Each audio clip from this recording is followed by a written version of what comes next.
guys, welcome back to my channel. Today's video we're going to be talking about the new Huda Beauty Haze collection. So this collection launches on September 15th and each palette is $29. So I will be anti-hauling this palette and many other releases in this video. The queen of anti-hauls, as we know, is Kimberly Clark. Kimberly Clark inspired a lot of these anti-haul videos, as you already may know. And anyway, but I'm not going to sing. Alright, so the reason I'm anti-hauling this palette is because it's way too similar to what was previously released. And ever since I bought the mini nudes and the mini lilac palettes, I really haven't reached out for those as much as I thought I would. It just ended up sitting in the corner of the house. And you know, every release that Huda releases, I noticed that she says that, you know, she's obsessed with it, and with this palette you can create all of the looks and literally every look.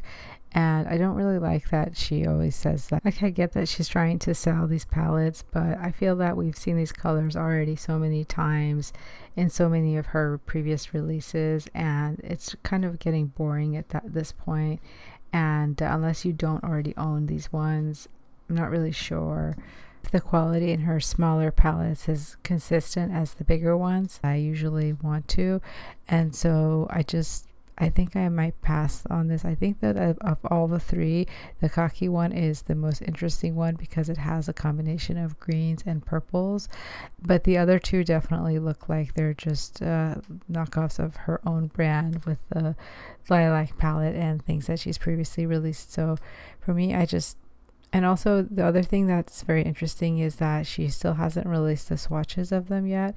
And I previously did a ranking video on my Huda palettes that I have in the past. I literally have not even reached out for the first palette like more than once.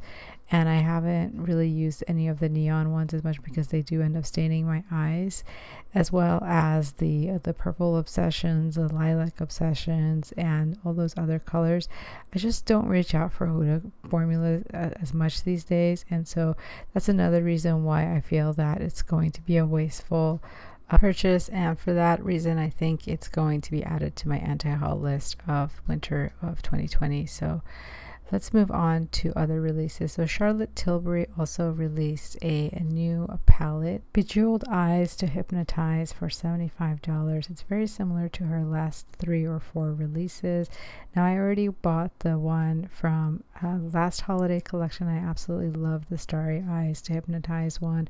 I then went and bought the pink one that came out around Valentine's Day at the same time as Natasha Denona's Love palette, and that was called the Pillow Talk palette, which was mostly pinks and neutrals in there.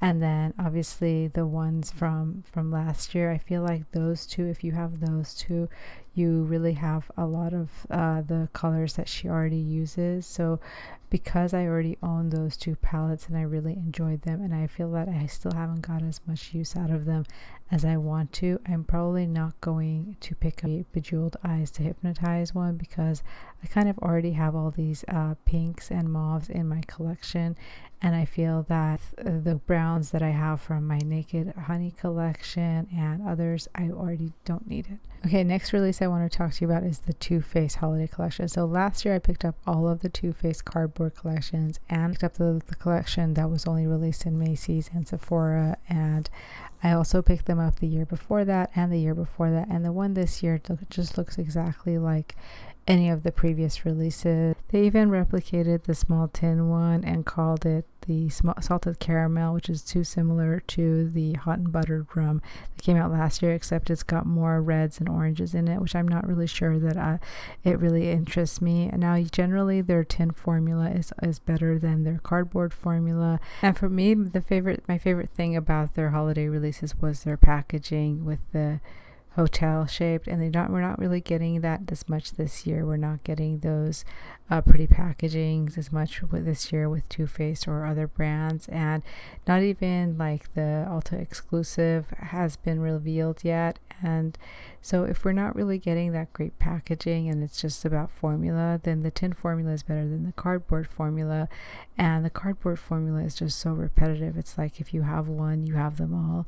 and for that I think it'll be a pass for me. Even their little blush that came out last year, it was very short living and short lasting, so for that I just don't recommend those cardboard formulas for the holidays. And as far as the pumpkin spice palette, I reviewed it for you guys in a separate video. I feel that it was pretty much very similar to the previous tin formulas that came out last year with the gingerbread spice and extra spicy. Just the colors were shuffled around a little bit and the intensity was just like only slightly different. So that is going to be probably their only hit of the year, and for me it wasn't even a hit, it was mostly like a miss because I already had it. The hot and buttered rum palette last year was one of my favorites because it was versatile, and unfortunately the one that they're releasing this year doesn't look like it has as much neutrals in it. Another thing they're releasing is those lipsticks that they do every year, and also a cinnamon bear palette, which their pans look very similar to the Kylie Jenner ones.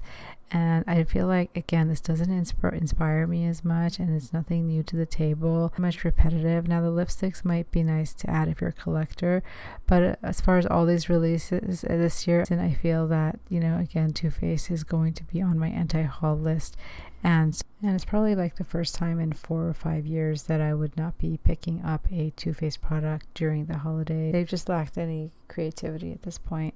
All right, the next item that I want to talk to you about, I'm not anti-hauling this, I'm actually buying this one because it's a beautiful Hourglass palette. Those are always my favorite every year.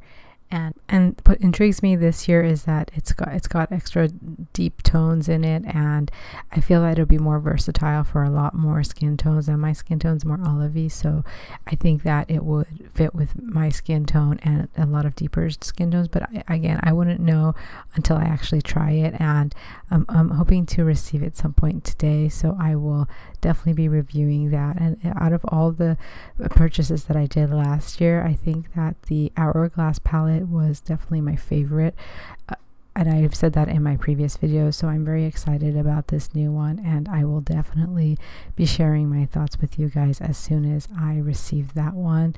So the next release that I want to talk to you about is the Glam Light Ice Cream Palette. This one, I feel like it's too colorful for my taste nowadays, and I wouldn't get as much use out of it. The packaging is pretty, but it's very bulky, and I find that I'm running out of space to hold it. The next one is the Nikkie Tutorials BeautyBay palette. That one I did pick up, and I so far am liking it. I will share with you guys why it's better than the Glam Light palette, and I did a separate video for the Pat McGrath release. Now, as far as the Natasha Denona Glam palette, I'm definitely considering picking that up just so I can compare the swatches with what Natasha did and how far you have to really dig deep and to get any pigmentation. And then the Kat Von D palette that's coming out this year, I think it's going to be both at Ulta and Sephora. I'm intrigued by it. I might pick it up. Let me know down below if you guys want me to review that one or not, because the next one is the Rare Beauty collection by Selena Gomez. Now, I heard that the foundations and the sponge are not as good, so I'll probably review the lipsticks and the blush for you. I already got the lipstick, so I'll definitely do a video on that soon. Next is this BeautyBay palette that I was talking about. I'm not going to do a full video on this today. I just wanted to quickly do some quick swatches. Now, the thing I noticed with this palette is that it's definitely very pigmented. However, the glittery or duochrome metallic shades do leave a lot of like glitter residue behind. So I'll get into the details of that in a separate video. There's just not going to be enough time to talk about this one today, but it's definitely a very pigmented palette, but also the downside is it's also very glittery, and it does leave a lot of glittery behind, so you do have to use a glitter glue, and it's not exactly fall colors either. So if you're really into colors, unless you're really into colors, I don't know if it's worth picking it up, but I'm definitely going to do a side-by-side comparison with Raw Beauty Kristi. Anyway, I hope you enjoyed this video, guys. As always, let me know your thoughts. What will you be picking up? What intrigues you about this holiday collection? And if there's anything in particular that you want me to review, please let me know in the comment section below. As always, the giveaway details are listed in the description, and I hope you guys enjoyed this.